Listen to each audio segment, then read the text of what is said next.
Assalamualaikum warahmatullahi wabarakatuh. Perkenalkan, kami dari kelompok 1A. Kali ini kami akan menjelaskan mengenai paten untuk mata kuliah proses industri kimia.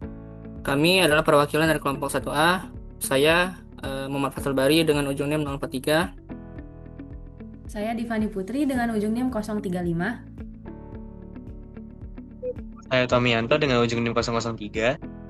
Dan kali ini kami akan membahas mengenai paten yang telah kami pilih.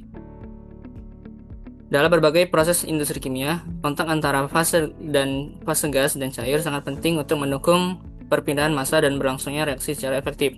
Salah satunya adalah melalui perangkat yang umum digunakan, yaitu kolom kontak gas cair, di mana gas dialirkan ke dalam cairan dalam bentuk gelembung untuk memperbesar luas permukaan interaksi. Namun, sistem konvensional masih memiliki beberapa keterbatasan, seperti distribusi gelembung yang kurang merata dan efisiensi perpindahan massa yang belum optimal. Hal ini dapat menurunkan kinerja proses serta meningkatkan kebutuhan energi operasi. Oleh karena itu, diperlukan inovasi di desain dan metode operasi yang mampu meningkatkan distribusi fase serta efisiensi proses. Dengan paten ini, kami dapat menganalisa pengembangan sebagai salah satu solusi untuk mengatasi permasalahan tersebut melalui pengembangan dari sistem kontak gas cair yang lebih efektif dan stabil. Nah, sekarang kita masuk ke dalam aliran-aliran proses dan peralatan utama yang terdapat pada sistem dalam paten ini. Pertama-tama, proses itu diawali dengan aliran bahan baku berupa belerang cair atau liquid sulfur pada aliran pertama yang masuk ke unit pembakaran atau housing unit. Pembakaran berlangsung dengan suplai udara dari blower melalui aliran kedua serta tambahan dari oksigen murni dari tangki oksigen pada aliran ketiga. Nah, oksigen ini terbagi menjadi dua jalur, yaitu oksigen langsung ke burner melalui aliran kelima dan oksigen pengayaan atau enrichment oksigen yang dialirkan ke titik pencampuran melalui aliran yang keenam. Nah, hasil dari pembakaran tersebut menghasilkan gas sulfur dioksida yang kemudian didinginkan di waste heat boiler.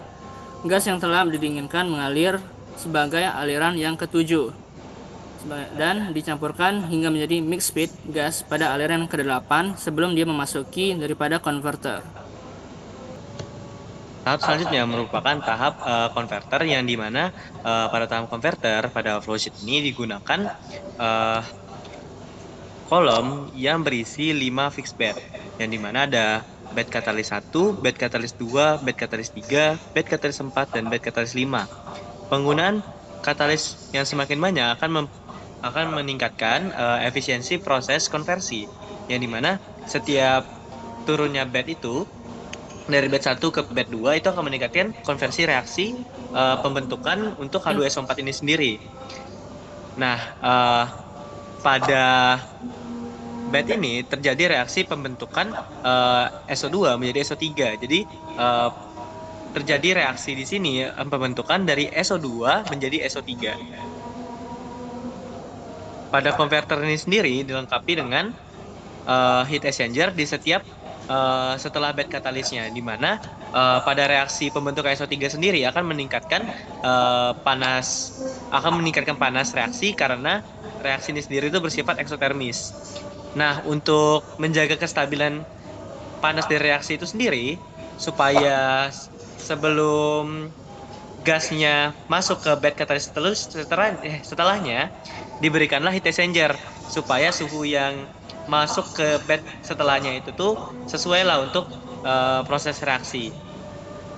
Contohnya pada bed 1, setelah bed 1 itu kan ada heat exchanger 02. Di sini gas dari bed 01 akan masuk ke HE02 melalui aliran 9 dan akan masuk ke bed 2 melalui aliran 11. Nah, sebelum itu dia bakal disuplai oksigen dulu pada bed 1 ke bed 2 ini. Tapi pada bed 2 ke bed 3 itu tidak disuplai oksigen lagi dari bypass oksigen dari tank 02 tadi. Nah, pada bed kedua itu ada HE03 yang bakal ngubah suhu dari gas sebelum masuk ke bed 03. Begitu pula sampai ke bed 04. Nah, pada bed 04 dan sama bed 05 ini tuh sudah mencapai hampir bereaksi semuanya. Setelah bed 4 itu tuh ada aliran ke heat exchanger, di mana heat exchanger ini pada aliran 16, bed 04 itu gasnya akan diserap menuju AD02. Namun beberapa gas yang tidak bereaksi itu bakal kembali lagi ke bed 05 untuk meningkatkan konversi reaksi tadi.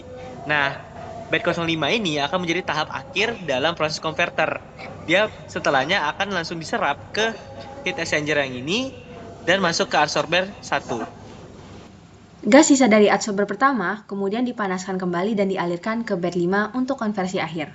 Setelah itu, gas didinginkan kembali dan masuk ke final adsorber atau adsorber 2 untuk penyerapan di tahap akhir. Sistem adsorber menggunakan sirkulasi asam sulfat yang terus-menerus dipompa dari tangki. Berikut tangkinya dan pompa yang mengalirkan ke atas menara. Lalu dikembalikan ke tangki penyimpanan. Akhirnya, gas sisa proses yang telah memenuhi spesifikasi yang dialirkan sebagai tali gas menuju cerobong melalui aliran 40.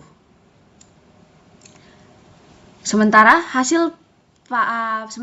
panas hasil proses dimanfaatkan untuk menghasilkan uap melalui waste heat boiler. Dengan rangkaian aliran dan peralatan ini, sistem mampu meningkatkan efisiensi reaksi sekaligus memaksimalkan pemanfaatan energi proses. Demikian rangkaian aliran dan peralatan-peralatan yang digunakan di dalam sistem ini yang mampu meningkatkan efisiensi reaksi sekaligus memaksimalkan pemanfaatan energi proses. Terima kasih.